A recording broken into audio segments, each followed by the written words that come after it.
I'm Arlene Francis, and I've got a secret. I've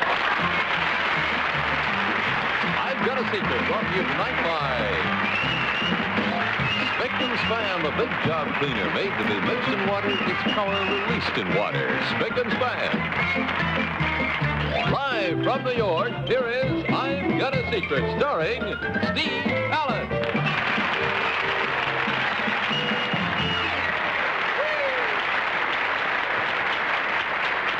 Thank you. Good evening. Welcome to I've Got a Secret. Now that we've met the lovely Arlene Francis, let's see what our lovely lineup is over there on the panel side. First, there's Betsy Palmer, who will open June 13th at the Carter Barron Theater in Washington, D.C. as Peter Pan. Next, we have Peter Pan himself. Appearing tonight is Bill Cullen, of course. And next, we have Tinker Bell, who's appearing this evening as Bess Meyerson. And naturally, Captain Hook, Henry Morgan.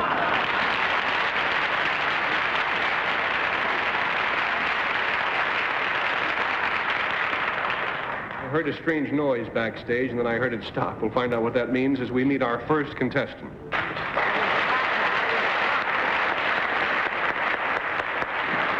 How do you do, sir? Good evening. Nice to have you with us. Just make yourself comfortable there and tell us your name and where you're from.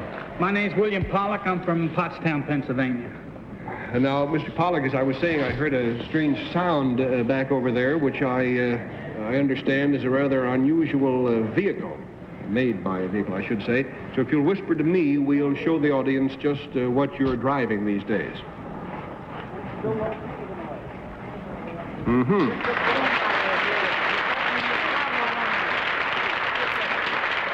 And there's even a little bit more to it than that, I understand. Wow. Well, of course, the clue to Mr. Pollock's secret concerns the vehicle backstage, and we'll begin the game with Henry Morgan. Mr. Pollock, do I want to know... Well, yes, I want to know what kind of vehicle it is. I was going to ask you, did you make it? Did you make it? No, I did not. It was a manufactured vehicle. Could I buy one? I doubt it. It's unique. It is. Okay. Does it fly? No, it doesn't. Does it work in the water? No, it doesn't. Strictly a land vehicle. Land vehicle. Is it powered by an internal combustion engine? Yes. Well, is it an automobile? Yes, it is. Well, I win, right? That's all. Good night, folks. $20 down. Betsy? Well, I got to the studio a little early today, so I saw the automobile. And that doesn't mean I can disqualify myself, though, is it? Because we found it. Am I It trying to just find out means what... don't show up early what around is here it? anymore. That's right. Shall I find out the name of it? I know things The like... name of it is Melvin. No, I mean, is it a Pierce Arrow or Oh, I a see. Cord or something No, you don't have to like find that? out. No? Did you drive it all the way from Pennsylvania, Mr. Pollock? Not all the way, no. You drove and pushed. Is that part of the secret? Well, I would say possibly it is. That is? It's related to the secret. Related to the secret. Is it on what kind of fuel it runs with? Has anything to do with it? No. Funniest sounds are coming from backstage. But if you can possibly pick up those sounds and broadcast them while we're talking, go ahead and do so. I think the mechanics watching will get a kick out of it. Hey, there she goes! It goes. Okay, Bill. Are we interested in the age of the vehicle, Mr. Pollock? Yes. It is extremely old. It is. Was it made before 1900? It was. Before 1890? No. No. After 1890? Yes. After 1895? No. No. 1891? That's it. Yes, 1891. 1891. You want to know more? Yes, there's a little bit more. The other half the secret. In what month? It's been in his family ever since. No. No. He bought it from the original little old lady who owned No, it. $60 down. Bess? Does it have anything to do with how long you own it? No. Does it have anything to do with how long it took you to drive here from Pottstown? No, not exactly. Does it have to do with how slow or fast it goes? No, it has to do with the car itself. Oh. Does it have a television set? Has it been modernized? Is that the thing? No. No. Does it have all its original parts? That's it, yes. There you go.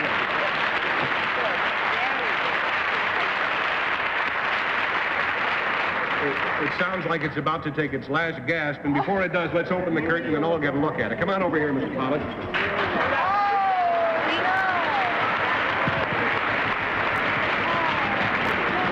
Now, this is the oldest car panel, literally the oldest car still running in the United States today. And as you've already figured out, it already has all its own original parts, including the original engine and the original tires, and the original driver who passed away several years ago is inside there. Yes, Betsy. Is it candlelight or is it gaslight that's in the little burner? That's a candle, isn't it, sir? Yes, candlelight. Oh, my. They have a glass. You want to shut it off so we can hear each other? Be funny if now it wouldn't Now stop. that it's started, it Oh, won't it did. stop. Isn't that beautiful? I love the tires. That's pretty wild. Naturally, there's a glass over the candle thing here so that the wind won't blow it out as soon as you start. This, of course, must be the steering mechanism. A fascinating thing about this, now this goes back, I don't know if you can see in this shot because it's dark background here. I'll hold these cards behind it so you can see what the handles look like. There's this bar between them. And I understand that on the cars of the future, they may be going back to this kind of a steering thing instead of the steering wheel. Isn't that interesting? What is this, sir? That's the gear shift. This is fascinating. What did this cost when it was new, do you know? I really don't know. Who made it? It was made in France, I see. 1891. And how'd you find out about it? A collector in France had told me about it, and I was able to purchase it from him. Where was it all these years? Must have been in some little old lady's garage, wasn't it? It indicates that it's been stored in Fontainebleau in France. What kind of brakes does it have here? Well, it just has a mechanical brake, foot brake. You might be able to get a shot, Paul, of the back wheel here showing the drive. It's kind of like a bicycle or bicycle, let's say, drive. The old-fashioned chains back there. What are the tires? The tires, what are they like? They're solid rubber tires, and they're original tires. Sir, if you'll step around to the other side of the car, we have a camera backstage here. We're going to try to get a shot. I don't know if it'll look like much, but we'll take the picture anyway of the engine. And as soon as Mr. Pollock steps to one side, we'll be able to go to that camera. There it is. Now, what can you tell us, sir, about how that works? Could you stand over there so they see the engine? It's a hot tube ignition engine prior to the spark plugs, and it runs on heated tubes. Paul, could you lower your cameras right down to the lowest point? I think maybe, no, I don't mean that. I mean lower your camera rather than your picture. Lower the camera, and then you'll be able to see in and up and into the motor, I think, a little better than you can now, being up so high.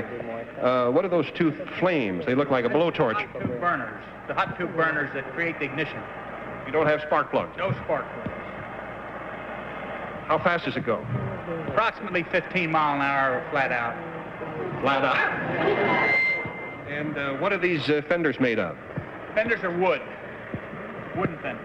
That isn't a bad idea. It'd be a lot less expensive to, fix them again. Did you have a question, Bess? No. No, just a nice smile on your face. Well, that's all right. Anybody else have any questions about this old crate, Bill? How much did it cost? What did it cost? I asked that earlier when you were out. Find out? And he didn't know. Well, thank you very much, Mr. Pollock.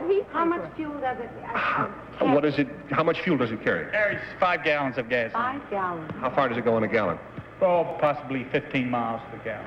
It's not bad. Things haven't changed that much. Well, Mr. Pollock, it's a very unusual story, and thank you for coming to tell us about it tonight. Thank you.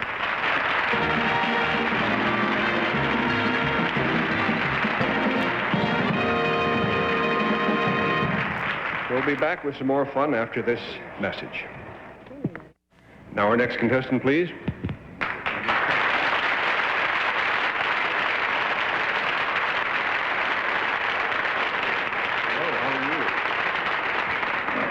Can you get up on there, sweetheart? That a girl. It's kind of high, although it's the lowest we could find in the theater. Now, would you tell us your name and where you're from? My name's Carolyn Binkley. I'm from Nashville, Tennessee. And how old are you? I'm 4 years old. I'm not going to tell you how old I am. Don't look at me. And everybody, Carolyn may only be 4 years old, but she's looking forward to a really exciting summer before she starts kindergarten this fall. Will you whisper to me, Carolyn, just why your summer is going to be so exciting?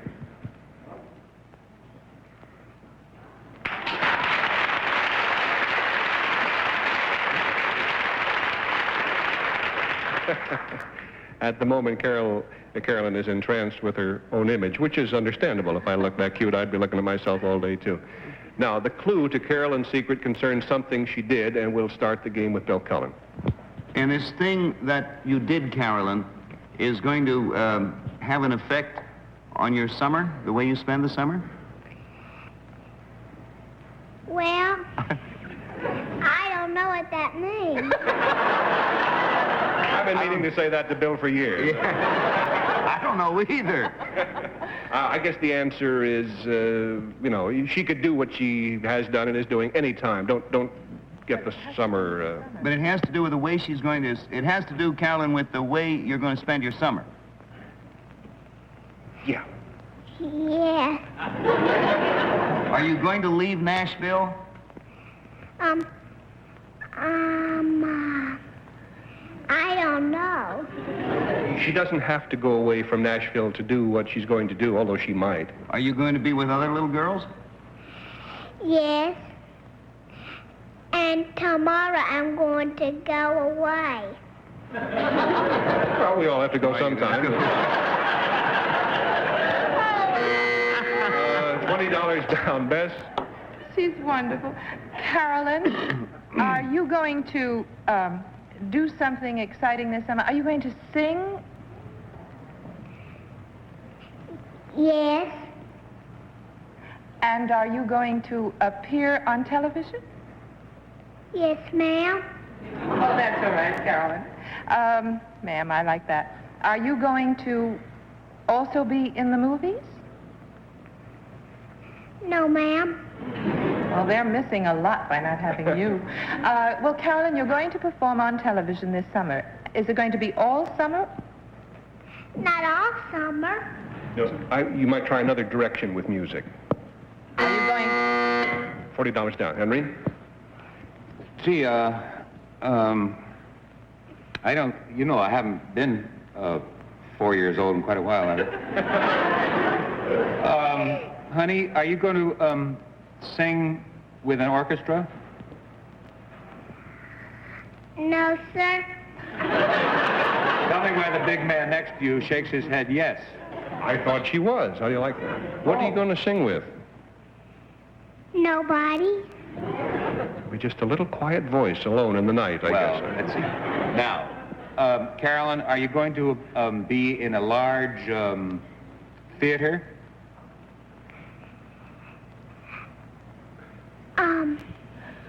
No, sir. $60 down, Betsy. Carolyn, are you wearing your mommy's bracelet for good luck tonight? No. No. Seems like such a... It's a daddy's indeed. Shame on you. Carolyn, you said that you were going to do this with other children. Are they other little girls your age? If she did say that, it was misleading. It was a mistake. Yes. Like the mistake she is going to sing with, like, maybe a symphonic orchestra. No, but I think of an orchestra. An orchestra. You know what an orchestra is, honey? Yes, sir. So is she going to be a band singer? The girl, the songstress for an orchestra, like most orchestras have young girls who sing? I don't think she'll go on the road, you know. No, right in Nashville, I mean. Well, you were narrowing it out there, panel. Recently, 4-year-old Carolyn Binkley, good evening, Chet, was asked what she wanted to do when she grew up, and she answered, I want to go to kindergarten. But since she can't get started in that career till the fall, she embarked on this other career for the summer, show business. You're looking at a 4-year-old who just signed an exclusive contract with Columbia Records as a singer of pop songs.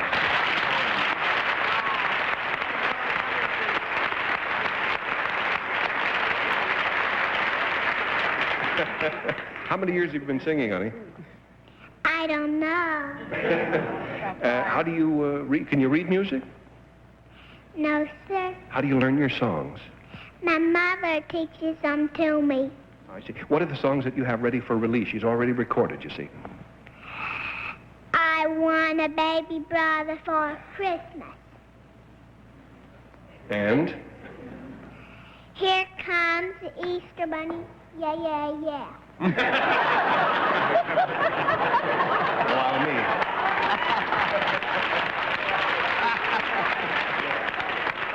Now, unfortunately for all of us tonight, there's a New York state law which prohibits the sale of alcohol. No, wait a minute. Which prohibits children under 7 from performing on television.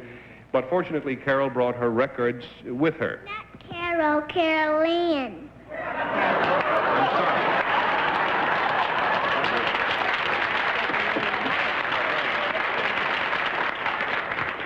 Anyway, Mabel brought her records along with her this evening.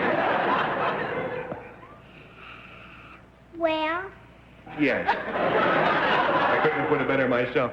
Now, it may be rushing the season a little bit, so we're going to let you hear what has to be the first Christmas song of this year. And I want you to listen particularly to how she does certain very high notes on this song, which is titled, as she told you, I Want a Baby Brother for Christmas. Here's a few grooves of her recording.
Did you have fun tonight, honey? yes, sir. Well, that's wonderful. I wish you every success, not only in show business, but in kindergarten, and I'm sure you'll have lots of fun in both places. Thank you very much, Carolyn, for being with us tonight.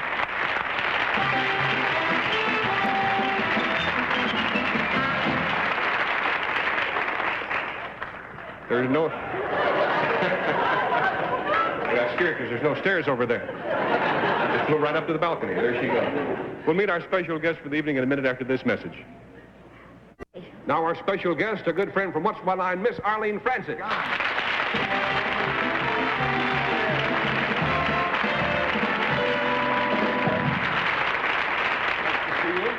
And the folks you have with you. I understand you have some interesting secrets for the panel to guess tonight, huh? Yes, I came with an entourage because, panel, we thought this would be a very fascinating thing for you to do tonight because it's about yourselves, this particular secret. That's right.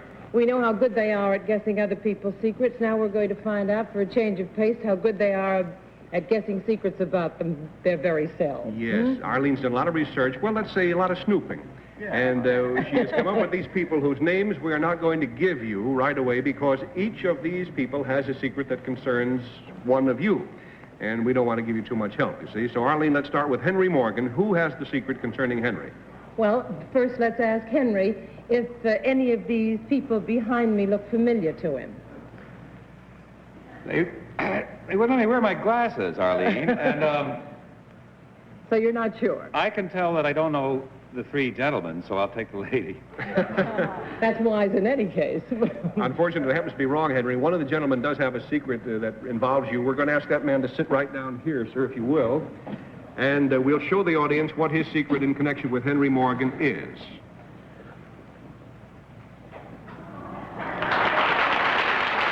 There's a little more to it.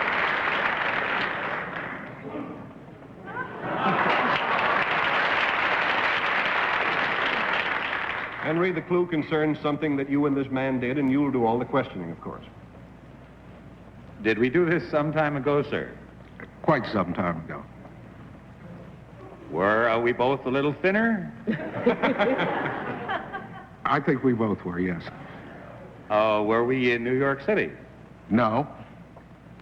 Was it in the summertime? No. All right, Arlene, what's the story?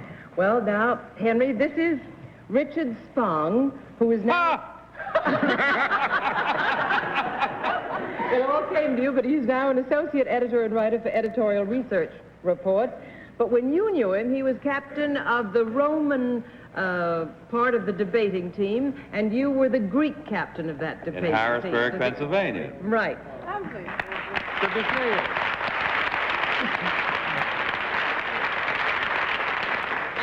I think it's nice, Henry, that when this debate took place, you won. Is that so? Yeah, that's absolutely right. Now, there's a kind man. Mrs. Fung, what was the subject you debated? Whether you should pay athletes. And what side was Henry on? He wanted to pay him. You still feel the same way, do you, Henry? I'm sorry, I missed something. Whether athletes should be subsidized. And you were in favor of it. Oh, yeah, I still believe that. Yeah. Yeah. Henry, I understand that you beat Mr. Spong out of something else, too. Do you know what it was? No. I haven't any idea. Do you want to tell him?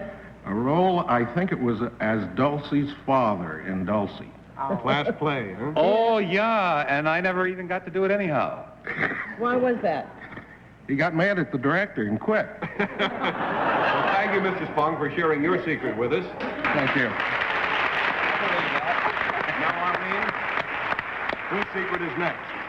Well, now we have a secret concerning Bess. Bess, do any of these three people behind me look familiar to you? None of them do, Arlene. I've really been studying them, and I can't say that anybody does. Shall I make a choice anyway? Make a guess. Well, I always do what Henry does. I'll take the lady. You happen to be right. Will Really? you sit down, please, ma'am, and we'll let the audience know at the same time what your secret involving Bess is. Here's the story.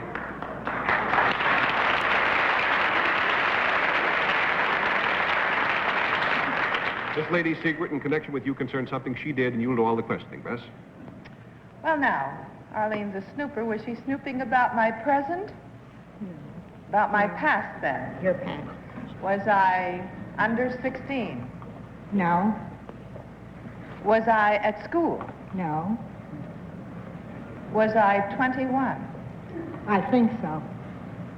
Was it in Atlantic City? It has to be. That's where I was all year.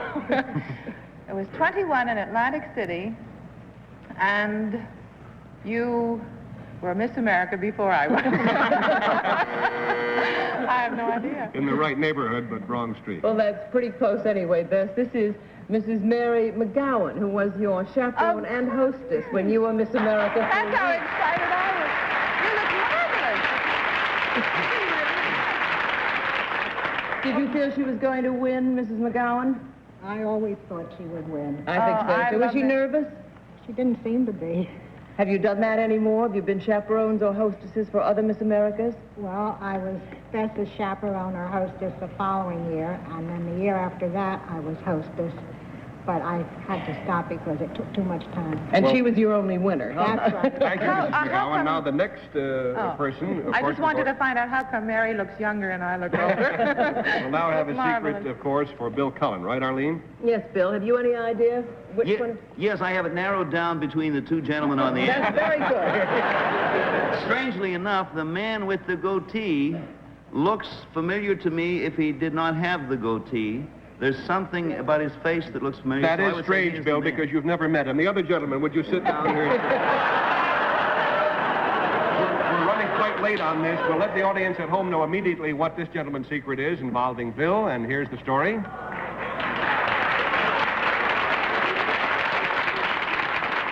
Just have time for a couple of questions, Bill. Did you have the goatee when I knew you, sir? Did you have the goatee when I knew you, sir? He has no goatee. No, I thought maybe he shaved it Same off. kind that I have right now. Was it in Pittsburgh? Yes, sir. Teacher. The clock is hanging us up here a He little was bit, Bill. a teacher, and do you know what the subject was? In one of the ones I flunked. High school. Biology. He was Oh, your I biology flunked that. No trouble in that How was he in other subjects, Mr. Crow? He was wonderful, particularly in extracurricular activities. He hasn't changed at And- all. Did everything that he possibly could for his school. He brought along a present for you, Bill, Mr. Crow did. What's that, sir? Well, I have a transcript here, a report card, Bill. I'll give it to you after the... No, thank you, Mr. Crow. Price Waterhouse is going to keep it sealed. We had a big crow and a little crow, isn't Right. that right? And this gentleman was Big Crow. No, the little kid. I know, I was trying to read. Thank you, sir. And of course, oh gosh, they say we don't have time for this gentleman who... I know who he is. You know who he is? You better. Yes. He was in a... He was Betsy's co-star in a high school play. Of course, they're not the same age. I'll just explain that he was on the faculty at the time at high school. That was in East Chicago, was it? He was Dean of Boys in East Chicago, Roosevelt Dean High of Boys, School, but he had a good eye for Dean of girls. All right. We'll be back in a minute after this important message. Thank you. Arlene Francis, thanks so much for joining us tonight, dear. This is a very cute stunt, and I think we ought to play it on the panel again very soon. Thank you very much, Stevie. Good night, panel. Good night, everybody. I've Got a Secret has been brought to you tonight live from New York. As Myerson's Gown by Cameo.